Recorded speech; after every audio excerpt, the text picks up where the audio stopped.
All right, guys, injuries from the game. Huff had a wrist, never returned.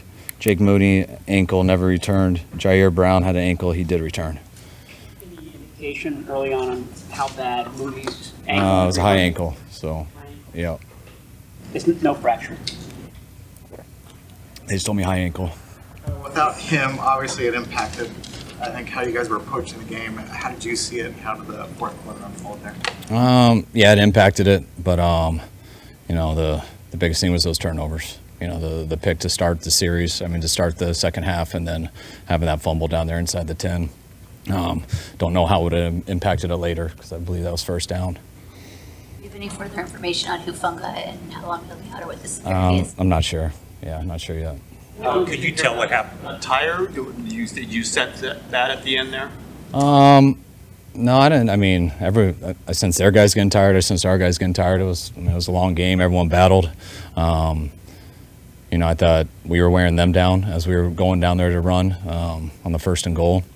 And then I thought we had a great chance. I thought we did real good on D, stopping them, getting them into that fourth and down. We had an all-out blitz. I thought it was really good defense, but an unbelievable play by their quarterback. He had no one blocked there and just backpedaled and retreated and threw it up and found the right guy that kept him on the field. And then we got a little sloppy with tackling towards the end there, but held him to a field goal and would have loved the chance to go on that drive, but ended up getting another tip there and another turnover. Could you tell what happened on the blitz pickup, on the interception to end the game? Yeah, they just brought more than we had to block. What did you see from Brock today? And what was your assessment of how he performed today? Like everybody on offense, we did some good things. I think we only punted on the first drive, so I thought we moved the ball well, but we obviously made too many mistakes, didn't get in the red zone, score enough, and the turnovers hurt us, both 2 tips, but the guy responsible for the ball. What's Wishnowski's range? How far do you have to get in order to give him a chance in this game? We were trying to get to the 15. Yeah, make it like extra point. How much of a factor was the heat, if at all, in running the ball in the first half? Was that something you were trying to avoid because of the heat, or was that not a factor? No. Running and pass, not run the ball because of heat. No, there's just a lot of stuff they were doing, and thought our advantage was throwing. Usually it balances out. Didn't get a chance to do that, though, totally. Well, this is the second game when you've had the 10-point lead and lost it to both division rivals. What's the frustration levels in that room? What's your frustration level not being able to finish out these games? Extremely frustrated. I think we had 13 points and 17 in the other. By no means should we be able to give that away.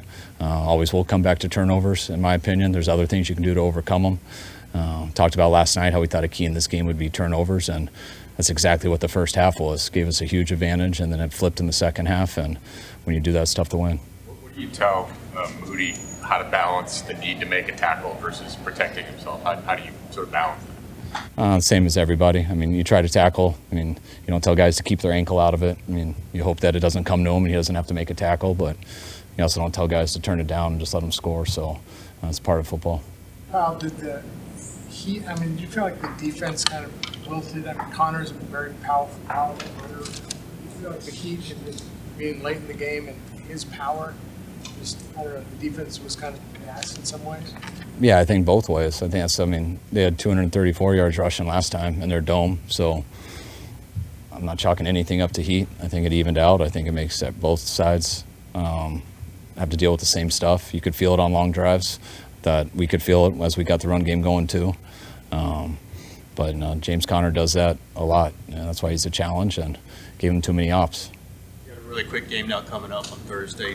How do you not let this linger an extra day or two? Have you started that process already? Yeah, that's all we talked about in there. We'd love to sit here and get pissed, and we'd love to be able to do something about that, what just happened, but you can't. You can't do anything about these games once they end. I tell the guys the next time we'll be able to do something is Thursday, and it's better to only have to wait till Thursday than have to wait till next Sunday. So we'll come fast, but always when you have a Thursday night game, we always say the biggest thing is rest and recovery. So I hope they're getting out of that locker room close to when I get back. Hope they're home as fast as they can, get as much sleep as possible, stay off their legs tomorrow, just hydrate, rest, and come in Tuesday. We'll have a plan for them on Tuesday, and we'll get it all in on Tuesday and head out on Wednesday. Coach, outside of when everything went downhill, you had a pretty strong game today. What did you see from him?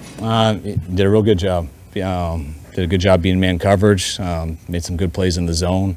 Had some good run after the catch. He had a good day. He's been sure-handed throughout his career for the most part when it comes to holding on to the ball. Did that also surprise you just in that point of the game where? Yeah, and I'm never thinking that we're going to fumble. But we had one last week that we were able to recover, and we got one this week. He was, he didn't have any look on the run. There wasn't nothing there, but when you're fighting for extra yards, you got to be smart with that ball. And looked like he just got a little careless with it, and they knocked it out. Besides not having one of the best red zone players in the league, how would you assess the red zone issues you've had a couple this year? Same thing I said all last week. Not very good. I mean, we were middle of the pack before today started, and we got a lot worse today. How rushed is the process on kickers? I mean, if Jake can't go Thursday, it's obviously a quick turnaround. You guys get candidates in here tomorrow morning? Or? Yeah, they'll work on that stuff right away. With kickers, it's, they're almost independent contractors, so we'll get them in as fast as possible and get the best guy we can, and I'm sure it'll have to be for a few weeks, whatever. I'm not sure, but I know they told me a high ankle, and that's never soon. On a short week, do you guys actually practice, or will it be more of like a walkthrough? No, yeah, nothing will be full speed. Everything's walkthrough. You guys good? All right, guys, thanks.